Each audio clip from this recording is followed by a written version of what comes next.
And just like I said in the previous video, if it gets enough traction, I might be inspired to do a full scroll decode of the entire RichB vampire encounter. What better inspiration could I have gotten other than RichB himself acknowledging and giving me a follow? Respect to you, big bro. There you go, squeaky clean, pristine and ethereal. Let's dive right into the concluding part of the RichB vampire saga. It will be in 2 parts, so if you're seeing this now, the second part is up and you can watch it immediately after this. To understand the male witness perspective of the RichB story, watch the first video pinned on my page. Like I said there, RichB has deleted all the videos about the vampire encounter and won't be speaking about it again for reasons best known to him. Let's take it back a bit. Before this vampire saga started, I observed RichB's content. Dad jokes, motivational speeches, words of wisdom, encouragement, prayers, practical life lessons until earlier this year, I think around June, when he went on a vacation with his family. He was in Venice, Italy, when he remembered an old story told to him many years back in his 20s about a particular store said to be owned by a vampire. RichB laughed it off back then and didn't think much about it. So on his return to Venice, he decided to visit the building with the vampire store. He recorded a video retelling how the old man told him about the store as he filmed the storefront. There were strange artifacts in display. The building itself was dated 1206 or thereabouts, and it looked strange enough to be owned by a vampire. Little did RichB know that his life was about to take a very strange turn. This is a general overview and deep scroll decode of the entire story arc based on what I've gathered so far and my personal insights into the layered meanings and symbolism behind the story and where I come in. I posted the first video 20th September 2025. It was that same day I noticed he had deleted all the videos from his page. RichB has gone silent, but the scroll speaks from where he left off. The first video was my perspective. This is the overview and final video on the topic. I've picked up the signal, read the codes, and preserved the testimony which I'm sharing with you now.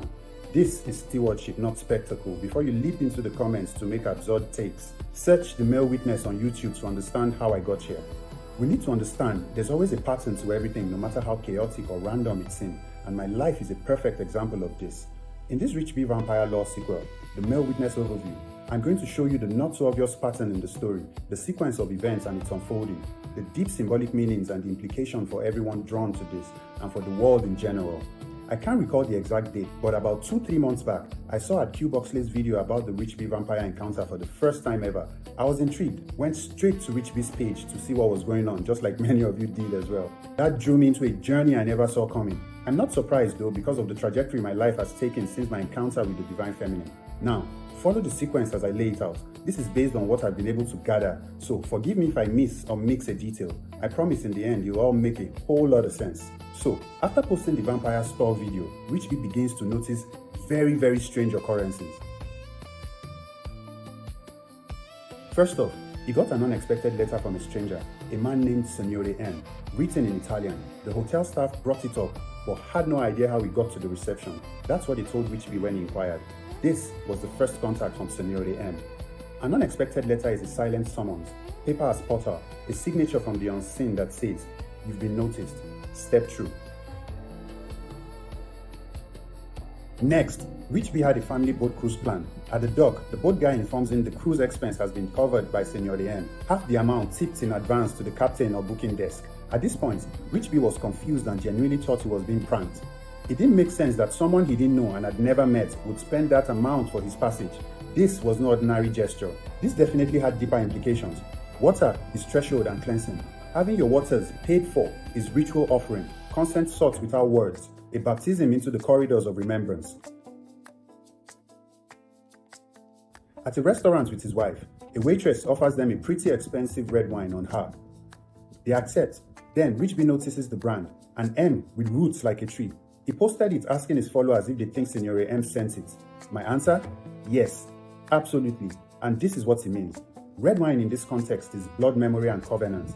The rooted M is lineage, roots below, so branches can rise above. Delivery by proxy seals it. RichB gives an old woman exactly €5. She's grateful, says it's the first time anyone gave her €5. She offers to reciprocate. She leads him to a nearby graveyard, calling it the Graveyard of Blessings. She asks him to pray for a soul at a specific tomb. The name on the headstone, Signore Moretti. Can't recall the first name now. That's supposed to be Signore M's stone. Name in stone. RichB prays and leaves. This is no random event. 5 equals grace. Alms open gates. Being led to a name in stone is a resurrection code.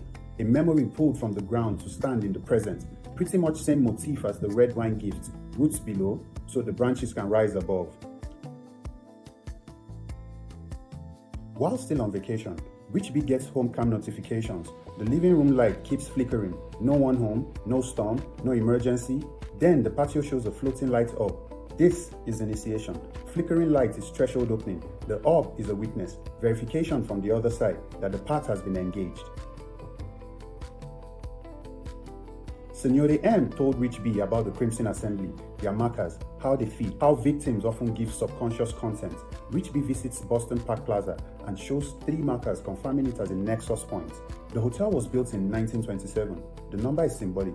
It shows the winged lion carved into the building edge, the fountain of quenching in its courtyard, and he locates the nexus point marked by the number 27. That is no ordinary feat. This is where I noticed the mirror effect. This is where our scrolls crossed paths. RichB finding the 3 markers is a mirrorite, a field test of perception. The plaza becomes the ritual anchor. The witness acknowledges the mirror. On a certain night, at exactly 3:13 a.m., RichB wakes to a steady insect-type clicking. His German Shepherd is up, staring and low growling towards the sound. He records immediately, visibly shaking. Days earlier, he had posted about the mantis lords from his correspondence with Signore M, interdimensional beings with dark intent, responsible for psychic attacks, feeding on memory and replacing it with false one. Their food? Lush. These are the encounters RichB had in sequence immediately after posting the vampire store. No matter how crazy, absurd, or unbelievable this sounds, I want you to understand that this is some people's normal. The fact that you do not believe doesn't change anything. To say this is scary is too light. If you're not grounded, you won't bear the weight of the message and what follows. But the message must be delivered. It's just a matter of time. Those who bear this mantle are special breeds, chosen from source. They are unfuckwittable, excuse my French. You don't want to FAFO around them. Their guardian angels are usually archangels.